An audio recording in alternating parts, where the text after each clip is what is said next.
Fala pessoal, tudo bem? Então, nós vamos começar nossa primeira aula aí falando de um assunto super importante, são as grandezas físicas, tá? Esse assunto vai te acompanhar ao longo de todo o curso de física. É inevitável, é um assunto importantíssimo.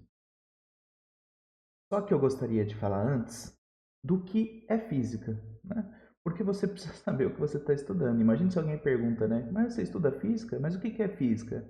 E você não conseguir explicar. Então vamos pensar um pouquinho.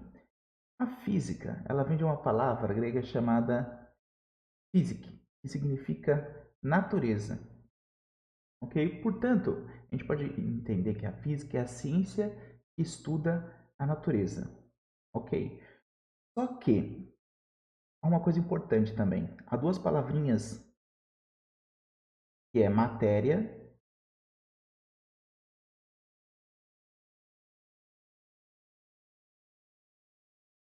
e energia. Essas palavras aqui são fundamentais em física, tá? Então, o que a física vai fazer é estudar as relações existentes entre matéria e energia, tá bom? Isso é muito importante. Bom, ok, até aí entendemos. Só que precisamos saber como estudar isso. Para estudar a natureza, nós usamos medidas e comparações. Portanto, a gente precisa entender o que é grandeza física. Grandeza física é uma propriedade mensurável, ou seja, algo que você mede em um fenômeno, num corpo ou em uma substância. Porque aí você vai conseguir fazer medidas e comparações.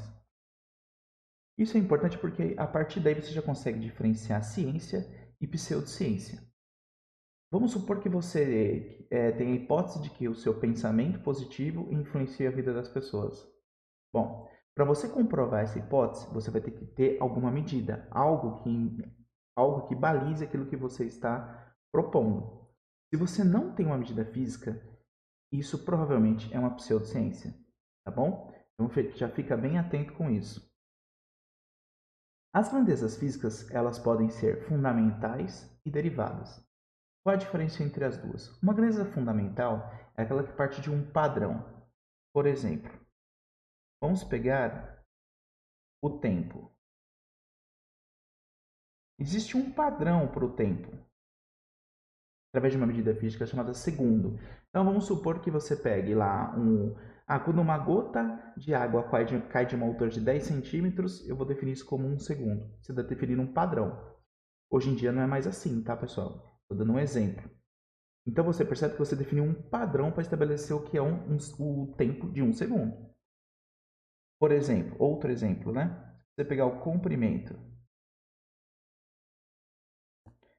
O comprimento antigamente, nos primórdios, né, quando a física ainda estava se desenvolvendo como ciência, o homem usava o padrão de comprimento como uma barra. Você fala assim, essa barra aqui é 1 metro. Isso está definido, é um padrão denominado 1 metro. Okay? Já uma grandeza derivada, vou dar um exemplo aqui, uma velocidade, ela usa grandezas fundamentais. Então você não precisa obter um padrão para velocidade. Você usa o comprimento, porque velocidade é comprimento pelo tempo, não é? Então você usa a grandeza fundamental para calcular a derivada, certo? Então, em resumo, grandezas fundamentais são aquelas que você precisa de um padrão, estabelecer um padrão. E grandezas derivadas são aquelas derivadas das grandezas fundamentais. Por isso o nome é derivada, correto? A tabela a seguir aqui mostra algumas grandezas fundamentais do Sistema Internacional de Unidades. Nós vamos estudar mais essas daqui, o comprimento, a massa e o tempo. Então, existe um padrão para o metro, existe um padrão para o quilograma, existe um padrão para o segundo.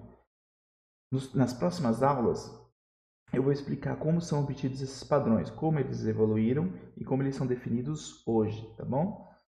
Nós vamos nos ater a essas três porque elas são mais importantes no curso de mecânica.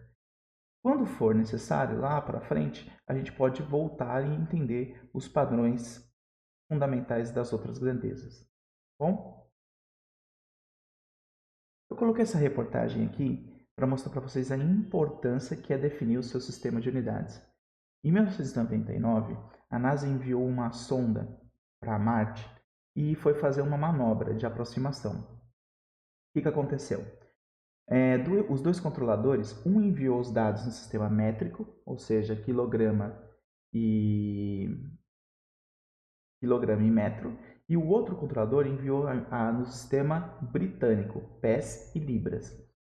E o que aconteceu? O sistema da sonda confundiu e fez uma aproximação errada. A sonda sumiu, provavelmente bateu no planeta, causando um prejuízo aí de 125 milhões de dólares. Então, você não dá nem para culpar o estagiário, né, pessoal?